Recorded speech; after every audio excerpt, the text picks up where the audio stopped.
గట్టిగా నేను ఒక్కరే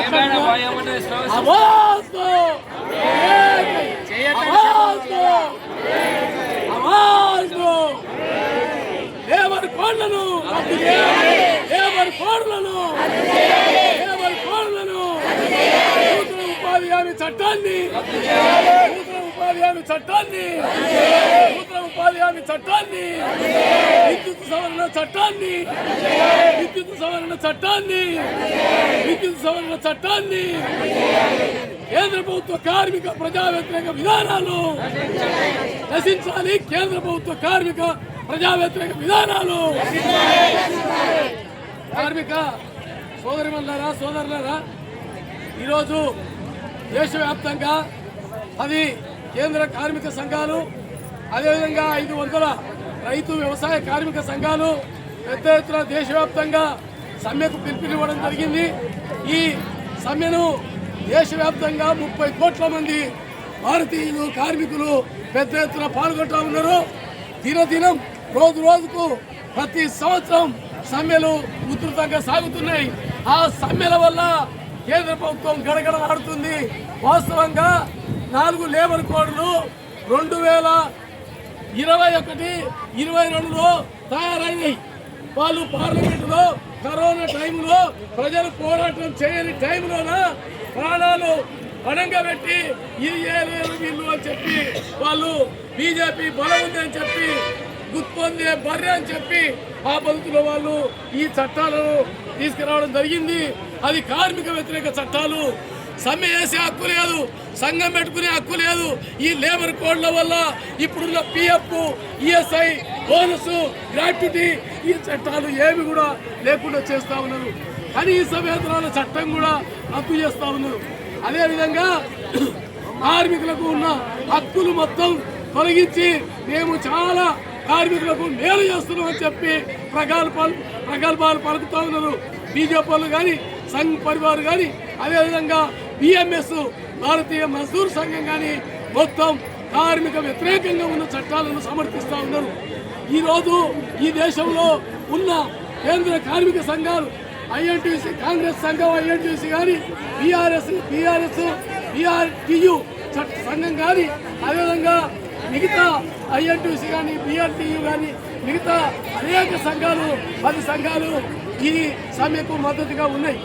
ఇది ప్రధానంగా ఈ సమ్మెకు సంపూర్ణంగా సిపిఎం పార్టీ, సిపిఐఎంఎల్ మొత్తం మాస్ లైన్ మిగతా ఎంఎల్ పార్టీలన్నీ కూడా మద్దతు ఇస్తా ఉన్న పరిస్థితి ఉంది. అంటే కమ్యూనిస్టు పార్టీలు మద్దతు ఇస్తా ఉన్నాయి, కాంగ్రెస్ పార్టీ కూడా మద్దతు ఇస్తా ఉంది. ఈ సెక్యులర్ పార్టీలన్నీ ఈ సమ్మెకు సంపూర్ణ మద్దతు ఇస్తా ఉన్నాయి. కాబట్టి ఈ సమ్మె పెద్ద ఎత్తున దేశంలో సక్సెస్ అవుతుంది, సమ్మె విజయవంతమవుతుంది. దీనికి సిపిఎం పార్టీగా సంపూర్ణ మద్దతు, ఈ జిల్లా కమిటీ నుంచి సంపూర్ణ మద్దతు తెలియజేస్తా ఉన్నా.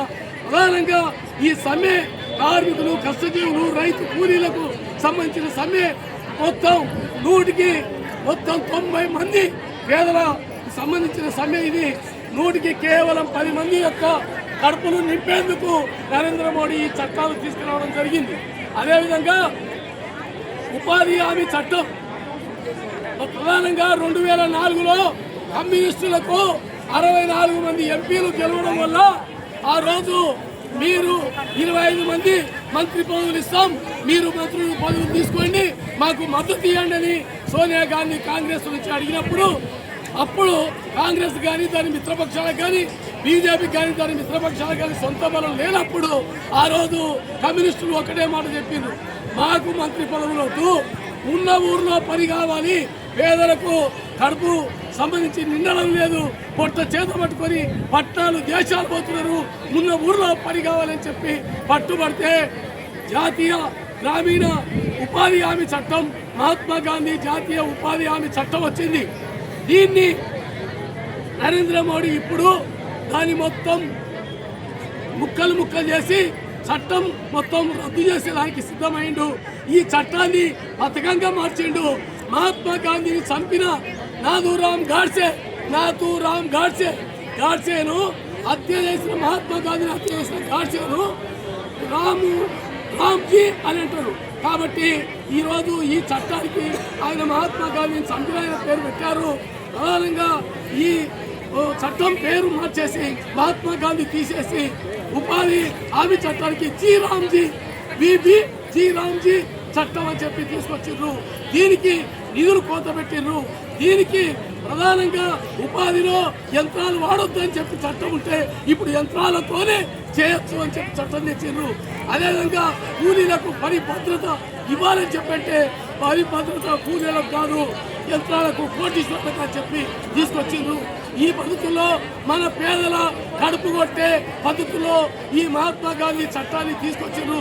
దానికి వ్యతిరేకంగా మనం ఉద్యమించాల్సిన అవసరం ఉంది. మహాత్మా గాంధీ జాతీయ గ్రామీణ ఉపాధి హామీ చట్టాన్ని కాపాడుకోవాల్సిన అవసరం ఉంది. అదేవిధంగా ఈ రైతులకు సంబంధించి రైతు వ్యతిరేక 3 వ్యవసాయ చట్టాలు వస్తే దానికి వ్యతిరేకంగా 13 నెలలు రైతు సంఘాలు, కూలి సంఘాలు, కార్మిక సంఘాలు పెద్ద ఎత్తున తిరుగుబాటు చేసి ఢిల్లీలో 750 మంది ప్రాణాలు అర్పించి పెద్ద తిరుగుబాటు చేస్తే చివరికి మొండోన్ని అన్న మోడీ జగన్మోహన్ అన్న రైతులు తిరుగుబాటు చేస్తే తప్పైంది, క్షమించండి రైతులారా, భారత ప్రజలారా క్షమించండి, తప్పైంది. దీనికి సంబంధించి రాబోయే కాలంలో ఈ 3 రైతు వ్యతిరేక చట్టాలు ఉండవు, వాటిని నేను రద్దు చేస్తున్నానని చెప్పారు. కానీ మళ్ళీ ఇంటర్నల్ గా రహస్యంగా ఈ చట్టాల అమలుకు ప్రయత్నం చేయడం అనేది జరుగుతూ ఉంది. అదేవిధంగా మనకు 200 యూనిట్ల లోపల కరెంటు బిల్లు లేదు. 200 యూనిట్లు ఇంటికి వాడుకుంటే కరెంటు బిల్లు లేదు. కానీ ఇప్పుడు ఢిల్లీలోనే విద్యుత్ సవరణ చట్టం అని చెప్పి తీసుకొచ్చిండ్రు. అది అమలు కాకుండా మనం కొట్లాడుతున్నాం. అది ఈయన అమలైతే మనకు ఒక్కొక్కరికి మొత్తం 1500, 1000 రూపాయలు కరెంటు బిల్లు 2000 వరకు వాడే పరిస్థితి ఉంటుంది. కాబట్టి మన ఇంట్లో మనం ఉండి గవర్నమెంట్కు కిరాయి కట్టినట్టు కట్టాల్సి వస్తుంది.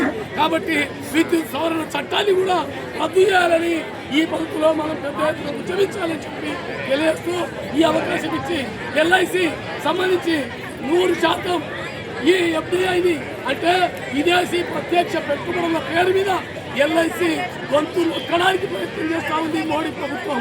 మొత్తం ఈ విదేశీ ప్రత్యక్ష పెట్టుబడుల పేరు మీద విదేశీ స్వదేశీ గుత్త కంపెనీలకు ఎల్ఐసిని, బీమా సంస్థలు, బ్యాంకులను, అన్ని ప్రభుత్వ రంగ సంస్థలను కొనేయాలని చెప్పి ప్రైవేటు వాళ్ళు సిద్ధమైండ్రు.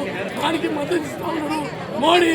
అదేవిధంగా ఈ నేషనల్ మానిటైజేషన్ పైప్ లైన్ పేరు మీద మొత్తం 6 లక్షల కోట్ల రూపాయలకు ఈ దేశ సంపదను మొత్తం రైల్వేలు మిగతా అన్ని కూడా అమ్మేయడానికి సిద్ధమైండు. దానికి వ్యతిరేకంగా తిరుగుబాటు చేయాల్సిన అవసరం ఉంది. మన ప్రభుత్వ రంగ సంస్థలను కాపాడుకోవాల్సిన అవసరం ఉంది చెప్పి తెలియజేస్తూ ఈ అవకాశం ఇచ్చి ఓపిక మీరందరికీ పేరు పేరున సిపిఎం పార్టీ వనపర్తి జిల్లా కమిటీ నుంచి సంపూర్ణ మద్దతు తెలియజేస్తూ ముగిస్తున్నాం.